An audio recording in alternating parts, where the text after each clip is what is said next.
বিয়াইন, I love you. বিয়ে বাড়িতে সবার মাঝখানে দাঁড়িয়ে আকাশ তার বিআইন সাহেবকে উদ্দেশ্য করে এই কথাটা বলল। আশেপাশে সবাই তাকিয়ে আছে আকাশ এবং রাশমিকার দিকে। এইদিকে রাশমিকা হাঁ করে তাকিয়ে আছে আকাশের কথা শুনে। আকাশ রাশমিকাকে উদ্দেশ্য করে আবারও বলতে লাগলো, আরে বিয়াইন সাহেব, আমি তো আপনার সাথে মজা করছিলাম। আর সবাই কি ভাবছেন আমি বিয়াইন সাহেবকে প্রপোজ করেছি? আরে না, এটা একটা ফান ছিল। ওই যে দেখেন আমার ফ্রেন্ডরা ক্যামেরা ধরে রেখেছে, এটা একটা রিলস বানিয়েছি। এই বলে আকাশ ওইখান থেকে চলে আসলো তার বন্ধু বান্ধবদের কাছে। ভিডিওটা দেখে খুবই খুশি হলো আকাশ। তার বন্ধু বান্ধবকে উদ্দেশ্য করে বলতে লাগলো, কি রে, আমার বিয়াইন সাহেব তো খুবই লজ্জা পেয়েছে। বিয়াইন সাহেবের সাথে তো রিলেশন করা লাগে। আরে ভাই, এইখানে দাঁড়িয়ে আছিস কেন? তাড়াতাড়ি যা, তোর বিয়ান সাহেবকে আড়ালে নিয়ে জড়িয়ে ধর। দেখবি তোর বিয়ান সাহেব এমনিতেই পটে গেছে, আর তুই তো আসিস নিনজা টেকনিক নিয়ে তোর বিয়ান সাহেবকে পটিয়ে নিবি। এইখানে কোনো কিছু করা যাবে না, এইখানে করলে মাইরও খেতে পারি। হ্যাঁ, একদম ঠিক বলেছিস। এইখানে কিছু করা যাবে না বা বলাও যাবে না। চল আমরা ওইদিকে যাই, ওইদিকে সবাই আড্ডা দিতেছে। এই বলে আকাশ তার বন্ধু বান্ধবদের সাথে চলে আসলো অন্য পাশে। অন্যদিকে রাশমিকা সবার সাথে বসে আছে। এমন সময় রাশমিকার বান্ধবী বলতে লাগলো, আকাশ এইভাবে তোকে আই লাভ ইউ বলছে আর তুই কিছুই বললি না। তুই তোর বোনকে বলে দিতে, তাহলে তো তোর বোন কিছু বলতো আকাশকে। আমি যদি এখন কিছু বলি, যদি এখানে ঝড়গা হয়, তাহলে আপুর বিয়ে সমস্যা হবে। এমনিতে তো জানিস আপুর বিয়ে হচ্ছে না। এখন যদি আমি আবার সমস্যা করি, তাহলে অনেক বড় সমস্যা হয়ে যাবে। তাই আমি কিছু বলি নাই। আর আকাশ তো বলেছে এটা নাকি রিলস বানিয়েছে। আরে ভিডিওতে মনে হয় না আমার পিক দেখা যাবে। তাই বলে তুই কিছুই বলবি না? আচ্ছা চল ওই দিকে যাই, তোর আপুর কি অবস্থা দেখে আসি। এই বলে রাশমিকা রাশিদার সাথে চলে আসলো তার বোনেদের কাছে। এসে দেখে তার বোন এখনো সাজুগুজু করতেছে। এটা দেখে রাশমিকা বলতে লাগলো, আপু, তোমার এখনো রেডি হওয়া হয় নাই?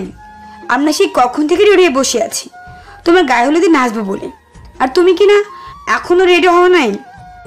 এই তো রেডি হয়ে গেছি, চল এখন আগে তোদের নাচ দেখবো, এরপর গায়ে হলুদের অনুষ্ঠান শুরু হবে। এই বলে রোকসানা সবাইকে নিয়ে চলে আসলো বাহিরে।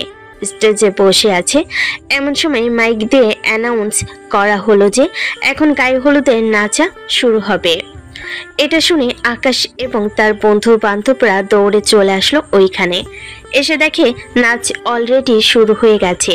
এটা দেখে আকাশ তাড়াতাড়ি করে তার ফোনটা বের করে ভিডিও করতে লাগলো আর রাশমিকার নাচ দেখতে লাগলো। বেশ কিছুক্ষণ দেখার পর আকাশ জোরে বলে উঠল, ওয়াও, সেই নাচ! কোমর তো সেইভাবে দোলানো হচ্ছে, মন চাচ্ছে তো আমিও আপনাদের সাথে আছি। আকাশের এই রকম কথা রাশমিকার কানে পৌঁছাতেই রাশমিকা নাচ বন্ধ করে চলে আসলো আকাশের কাছে। আকাশকে টানতে টানতে নিয়ে সবার সামনে চলে আসলো আর বলতে লাগলো, মেয়ে মানুষের এত নাচ দেখতেছেন, এখন আমরা দেখব আপনার নাচ। নাচেন তাড়াতাড়ি। নাচবো কি করে? আমি তো হাত পায়ে দোলাতে পারি না, আবার নাচবো? প্লিজ আপনারা নাচেন। আর সরি, আমি আর কখনো বলবো না যে আপনাদের নাচ সুন্দর হয় নাই। থাক, আর নাচার দরকার নেই, কারণ এখন গায়ে হলুদের অনুষ্ঠান শুরু হোক। রাশমিকার কথা শুনে সবাই গান বন্ধ করে দিয়ে অনুষ্ঠান শুরু করে দিল। এইদিকে আকাশ একপাশে দাঁড়িয়ে তার বন্ধুদেরকে বলতে লাগলো, তরুণ মেয়েটার গায়ে অনেক তেজ আছে রে, কিছু একটা করে দিব নাকি? বলতেছিস কি? যা তাড়াতাড়ি করে আয়। ওই দেখ কোথায় যেন যাইতেছে, তুই পেছন পেছন যা। ফাঁকা জায়গায় চলে গেলে তখন না হয় আড়ালে গিয়ে কিছু একটা করে দিবি। এই নে ফোন আর ক্যামেরাটা রাখ, আমি আসতেছি। আর কাউকে বলবি না আমি যে কোথায় গিয়েছি। এ বলে আকাশ এক দৌড়ে চলে আসলো রাশমিকার পিছনে। এদিকে রাশমিকা হেঁটে হেঁটে যাইতেছে। বেশ কিছুক্ষণ পর রাশমিকা চলে আসলো একটা ফাঁকা রুমে। এসে তার শাড়ি এবং বাকি সবকিছু খুলতেছে। এমন সময় আকাশ তার রুমের ভিতর ঢুকে দরজাটা বন্ধ করে দিল। এটা দেখে রাশমিকা বলতে লাগলো, এই আপনি তো চরম বেয়াদব, আপনি আমার রুমে এসেছেন কেন? তাড়াতাড়ি রুম থেকে বের হয়ে যান, নাহলে কিন্তু আমি চিৎকার করব। আপনার মতো একটা লুচ্চা ছেলে আর কিছু বলতে যাবে এমন সময় আকাশ রাশমিকার মুখ টিপে ধরে বলতে লাগলো, আপনার গায়ে অনেক তেজ, তাই না? এখন আপনার তেজগুলো বের করব। এই বলে আকাশ রাশমিকার মুখ থেকে তার হাতটা সরিয়ে তার ঠোঁটের সাথে তার ঠোঁট একত্রিত করে দিল। বেশ কিছুক্ষণ এইভাবে যাওয়ার পর আকাশ তার এক হাত রাশমিকার পেটের মধ্যে হাত বুলাচ্ছে। এদিকে রাশমিকা নিজেকে কন্ট্রোল করতে না পেরে আকাশকে জোরে ধাক্কা দিয়ে নিচে ফেলে দিল আর কান্না করতে করতে বলতে লাগলো, ছি, আমি ভাবতেও পারিনি আপনি আমাকে এরকমটা করতে পারবেন।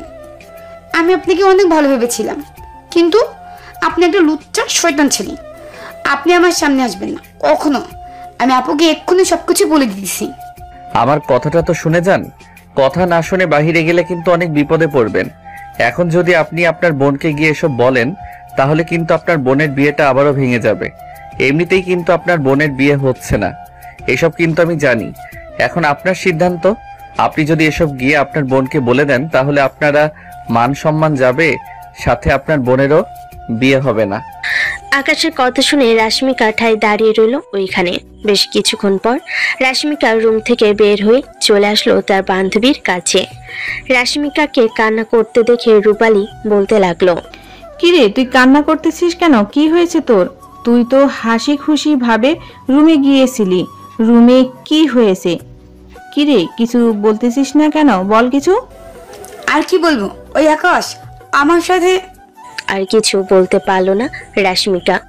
এদিকে রূপালী এবং তার বাকি বান্ধবীরা রেগে আগুন হয়ে যে আকাশের কাছে যেতে যাবে, এমন সময় রাশমিকা বলতে লাগলো, এখন তার কাছে যাওয়ার কোনো প্রয়োজন নেই। বিয়েটা কোনো রকম হয়ে যাক, এরপরে তাকে আমি নিজে মজা দেখাবো। আমার সাথে লাগতে এসেছে, আমার কিছু করছে না, আমার কিছু করা বের করে দিব তার। আজ পর্যন্ত কেউ আমার ঠোঁটে স্পর্শ করতে পারে নাই, আর ওই ছেলেকিনা মাত্র একদিন হয়েছে দেখা হয়েছে, সে আমার উপরে এভাবে ঝাঁপিয়ে পড়েছে।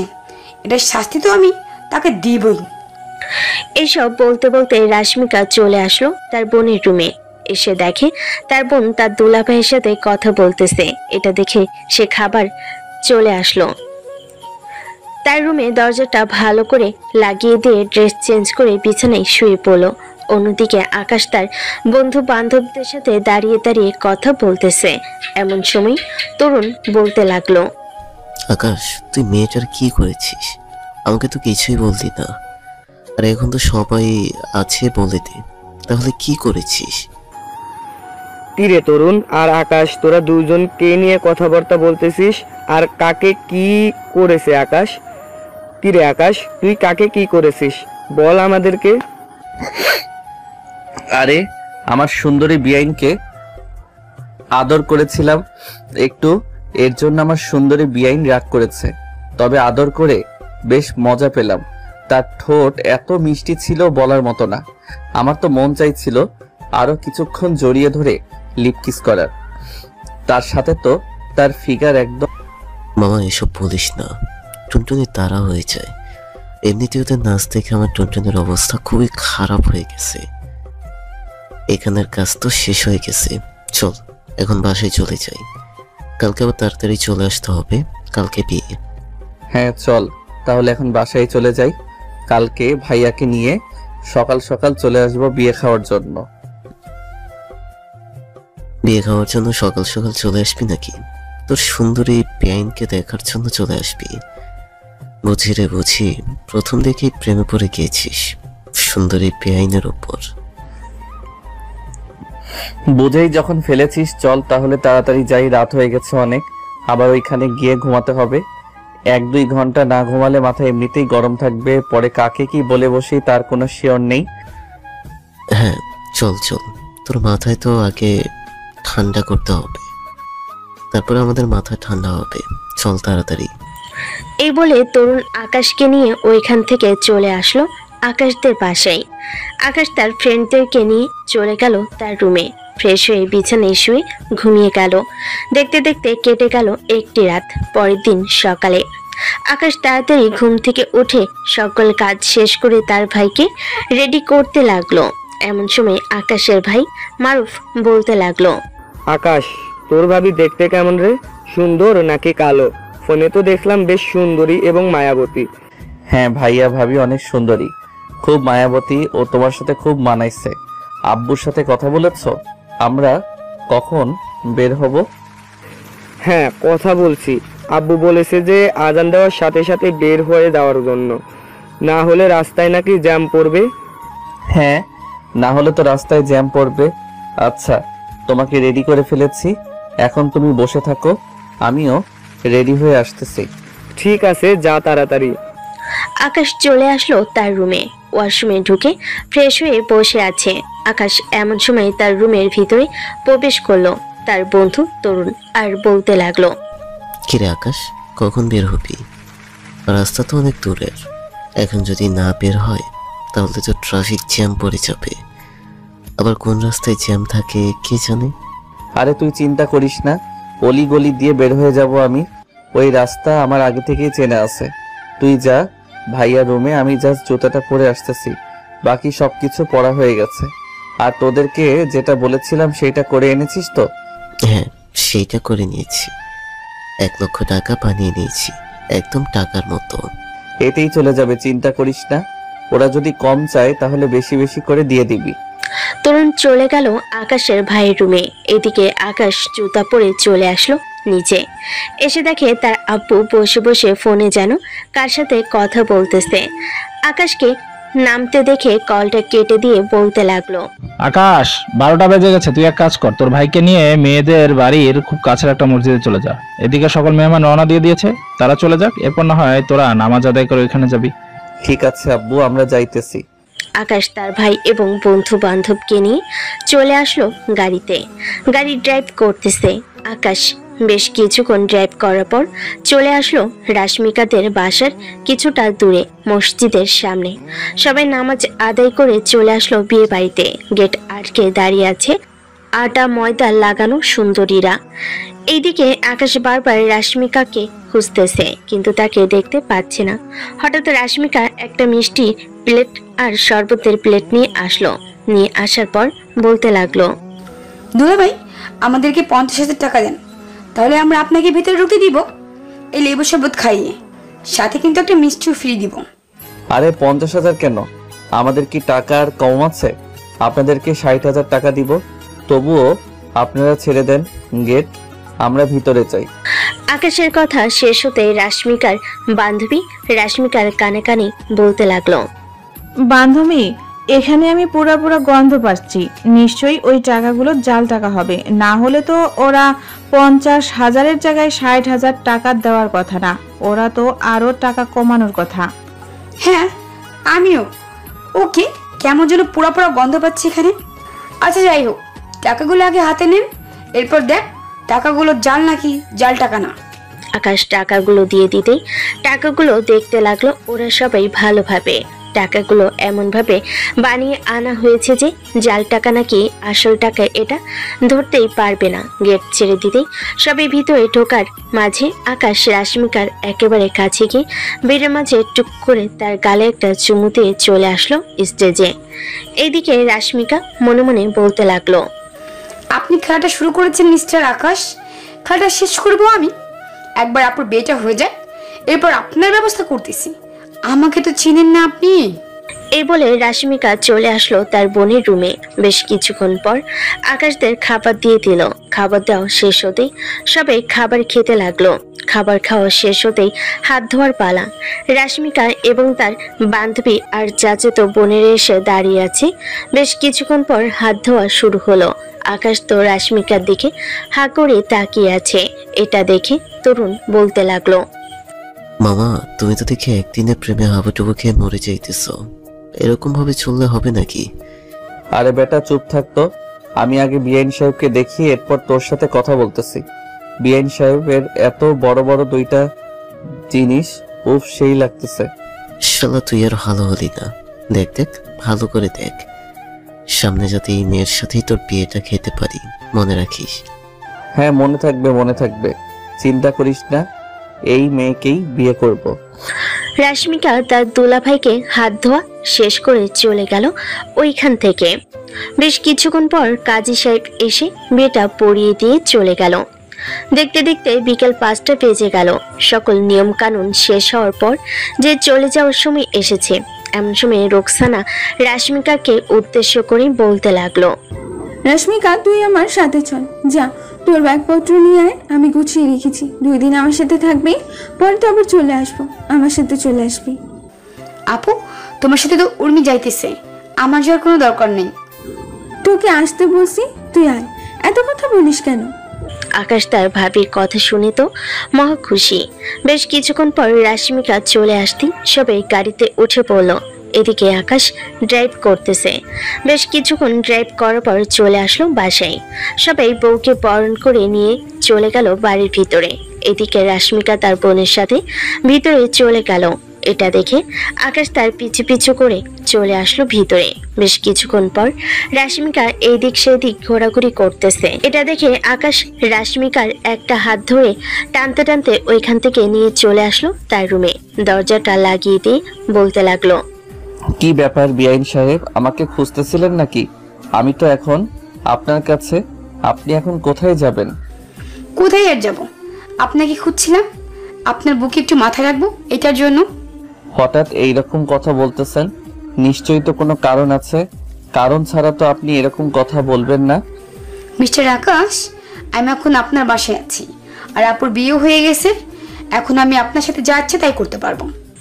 এই বলে রাশমিকা ঠাস করে আকাশের গালে চর মেরে দিয়ে বলতে লাগলো, আপনি বিয়াইয়ের মতো থাকবেন, বিয়ানের শৈলে স্পর্শ করাবার। আমি আপনার ঘরের বউ না যে যখন তখন আমার শরীরে স্পর্শ করতে পারবেন। ওই বাড়িতে ছিলাম বলে কিছু বলতে পারিনি, ওই সময় বিয়ে ছিল আপুর। আজকে আপনাকে বলে ফেললাম। বিআইন সাহেব, আপনি কিন্তু কাজটা ঠিক করলেন না। এখন আপনার কি করতে পারি আপনার ধারণা আছে? এই রুমে কিন্তু কেউ নেই। আমি যদি আপনার কিছু একটা করে এইখানে রেখে দেই, কেউ এসে দেখবে না। আমাকে ভয় দেখাচ্ছে নাকি? আমাকে এসব ভয় দেখিয়ে কোনো লাভ হবে না। সো এই রাশমিকা এইসব ভয় পায় না। সো আমাকে ভয় দেখিয়ে কোনো লাভ নেই। 2 দিন আপনার বাসায় আছি, আমার দিকে নজর দিলে 2টা চোখ উঠিয়ে নিব, মনে রেখে। এই বলে রাশমিকা ওইখান থেকে চলে গেল নিচে। গিয়ে দেখে সবাই বসে আছে। সবার সাথে বসে গল্প করতে লাগলো। এদিকে আকাশ তার গালে বারবার হাত দিয়ে বলতেছে, বিআইন সাহেবের হাতে তো দেখে অনেক শক্তি আছে। ইস, দাঁতগুলো মনে হয় পড়ে যাবে, এমন জোরে চর মারছে। এসব বলতেছে আকাশ। বেশ কিছুক্ষণ পর তরুণ তার রুমের ভিতরে প্রবেশ করে দেখে আকাশ দাঁড়িয়ে দাঁড়িয়ে কি যেন ভাবতেছে। আকাশের সামনে এসে আকাশকে ধাক্কা দিতেই আকাশ বলে উঠল, কি রে, তোর কি হয়েছে? এইভাবে ধাক্কা দিচ্ছিস কেন? এখন যদি আমি পড়ে যাইতাম তখন আমার কি হতো? বেআইন সাহেবের প্রেমে এমন ভাবে তুই মগ্ন হয়ে গেছিস, তোকে তো হয় ঠিক লাগতেছে না। এইরকম ভাবে না থেকে বেআইন সাহেবকে বিয়ে করে ফেল। আরে শালা, মাত্র তার বোনকে বিয়ে করে নিয়ে এসেছে ভাইয়া, আর এখনই যদি আমি গিয়ে বলি ভাবির ছোট বোনকে বিয়ে করব, তাহলে আমার কপালে দুঃখ আছে। আরে শালা, হলুদের দিন তো তুই তাকে আই লাভ ইউ বলেছিলি, এটা তো সবাই দেখেছে। সো এখনো তো চিন্তা করতেছিস কেন? ওই সময় যেহেতু কিছু বলে নাই, তো এখনো কিছু বলবে না। যা গিয়ে বলে ফেল। এখন না, আর কয়েকটা দিন যাক, এরপর বলবো। আগে আমাকে চর দেওয়ার শাস্তিটা দিয়ে নেই, এরপর। আকাশের কথা শুনে তরুণ অবাক হয়ে আকাশকে বলতে লাগলো, আকাশ ভাই, আমি বিশ্বাস করতে পারতেছি না, আজ পর্যন্ত তোর গায়ে কেউ হাত দিতে পারে নাই, আর সেইখানে তোর বেআইন সাহেব তোর গালে চর মারছে। আবার দেখি 5 আঙ্গুলের দাগ বসে আছে, মনে হয়তো বেশ জোরে মারছে, তাই না রে? ব্যথা পাইছিস নাকি? আরে না, ব্যথা পাবো কি করে? ব্যথা পাই নাই, জাস্ট একটু লাগছে।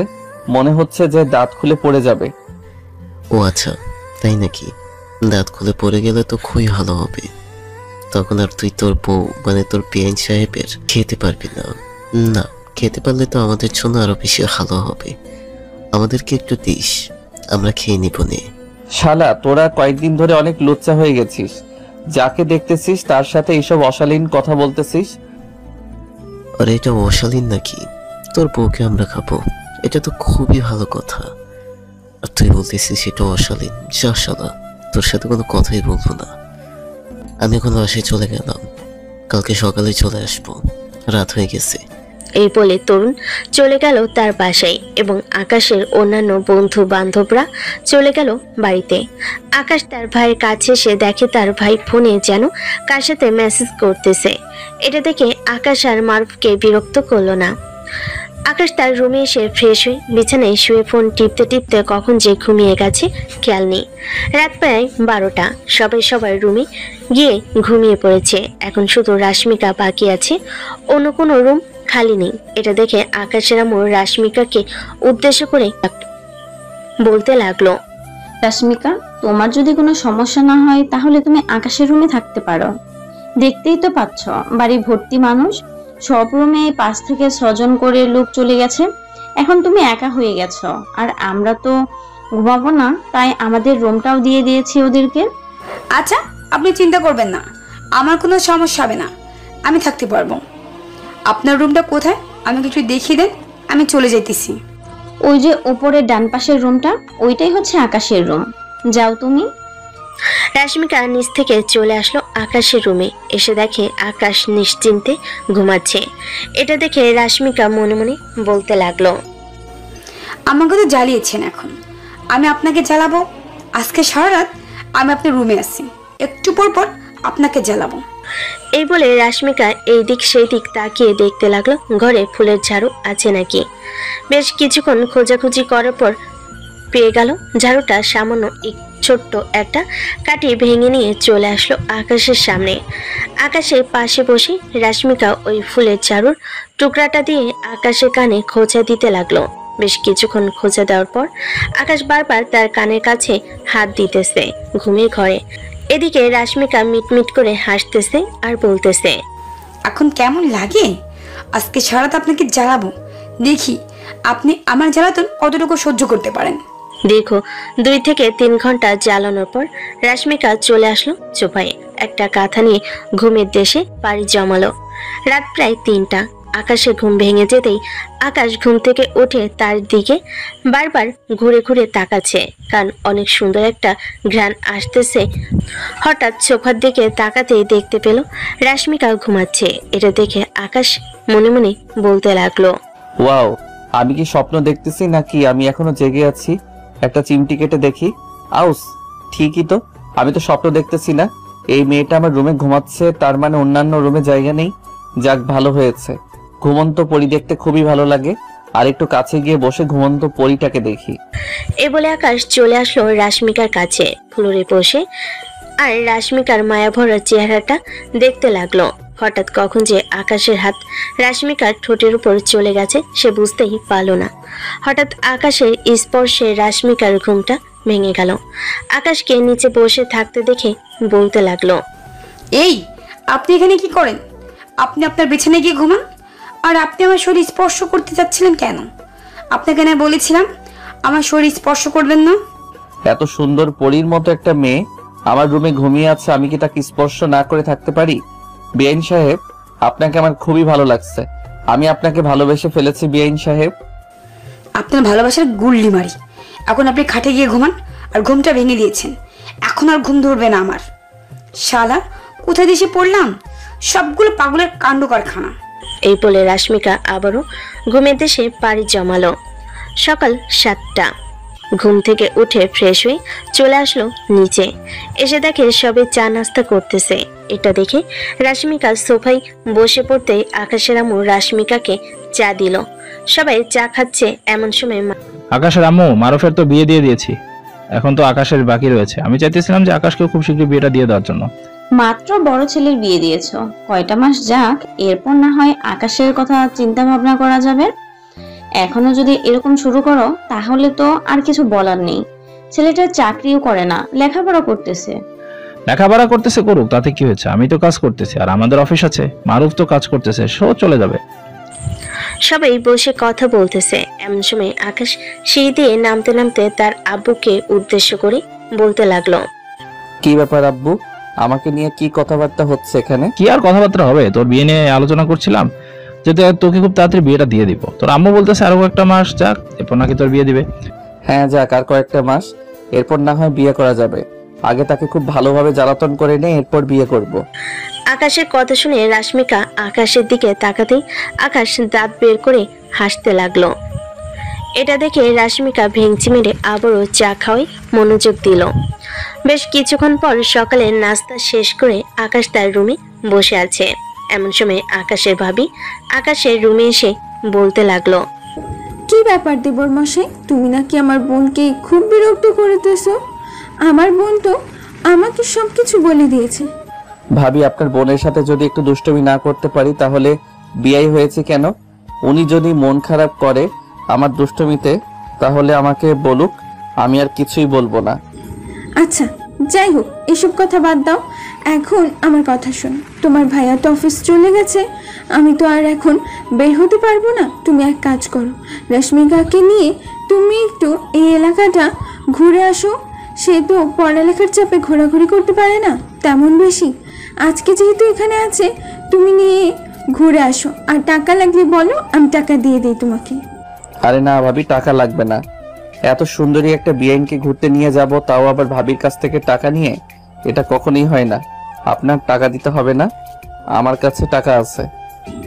তাহলে তুমি রেডি হয়ে নাও, আমি রশ্মিকাকে বলে দিতেছি রেডি হওয়ার জন্য। সারাদিন ঘুরে এরপর বাসায় আসবে, কিন্তু পড়ালেখার চাপে দিন দিন আমার বোনটা শুকিয়ে যাইতেছে।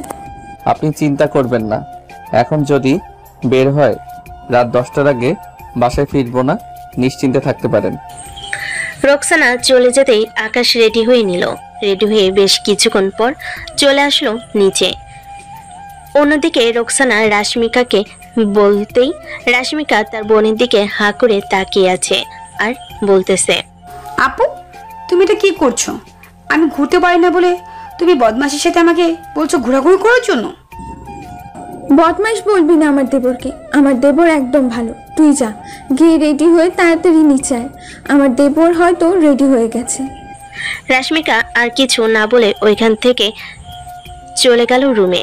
বড় বোন যেহেতু আদেশ করেছে, ছোট বোনের কথা মানতেই হবে, তাই রেডি হয়ে নিচে চলে আসলো। এসে দেখে আকাশ দাঁড়িয়ে আছে। আকাশ রাশ্মিকাকে নিয়ে চলে আসলো বাহিরে আর বলতে লাগলো, বাইকে করে যাবেন নাকি রিক্সায় করে ঘোরাঘুরি করবেন? একটা দিয়ে ঘোরাঘুরি করলেই হবে, আপনার যেটা ভালো লাগে সেটা নিয়ে আসুন। তাহলে চলেন রিক্সা দিয়ে ঘোরাঘুরি করি। এই বলে আকাশ আর রাশ্মিকা ওইখান থেকে চলে আসলো। রাস্তায় এসে দেখে একটা রিক্সা দাঁড়িয়ে আছে। রিক্সায় উঠে পড়তেই রিক্সাওয়ালা মামা রিক্সা চালাতে লাগলো। এদিকে আকাশ রাশ্মিকার পাশে বসে আছে, তার বুক ধকধক করতেছে। এটা দেখে আকাশ মনে মনে বলতে লাগলো, হঠাৎ আমার এমন হচ্ছে কেন? আগে তো কখনো এমন হয় নাই। নিশ্চয়ই রাশ্মিকা পাশে বসে আছে, এটার জন্য এমন হয়েছে। আকাশ চুপচাপ মনে মনে এই সব কথা ভাবতেছে। এমন সময় রাশ্মিকা আকাশের হাতে একটি চিমটি মেরে বলতে লাগলো, কি ব্যাপার, কথা বলেন না কেন? বাইরে ঘুরতে নিয়ে এসেছেন, চুপচাপ বসে থাকবেন নাকি পাশে তো কিছু বলবেন? গতকালকে রাতে কি আপনি আমার সাথে ফাইজলামি করেছেন? দীর্ঘ 2 থেকে 3 ঘন্টা কে যেন আমার কানে বারবার সুরসুরি দিয়েছিল। আমি ফাজলামি করতে যাব কেন? আমি রাত 12টায় আপনার রুমে গিয়ে ঘুমিয়ে পড়েছি। হয়তো শয়তান আপনার সাথে দুষ্টুমি করেছে। ও আচ্ছা, শয়তান আমার সাথে দুষ্টামি করেছে? তাহলে শয়তানটাকে দেখি তো একটু। এই বলে আকাশ রাশ্মিকার একটা হাত তার হাতের সাথে জড়িয়ে ধরলো। এটা দেখে রাশ্মিকা বলতে লাগলো, মিস্টার আকাশ, আমি আপনার বউ না যে এইভাবে আমার হাত জড়িয়ে ধরবেন। আমার হাত ছাড়েন, আমি ব্যথা পাইতেছি, তাড়াতাড়ি হাত ছাড়েন। রাশ্মিকার কথা শুনে আকাশ তার হাত ছেড়ে দিয়ে জড়িয়ে ধরলো। এটা দেখে রাশ্মিকা এবার একটু রেগে আকাশকে রাগী কণ্ঠে বলতে লাগলো, মিস্টার আকাশ, এরকম করলে কিন্তু আমি সোজা বাসায় চলে যাব। বারবার বলতেছি, আপনি আমার সাথে এরকম করবেন না।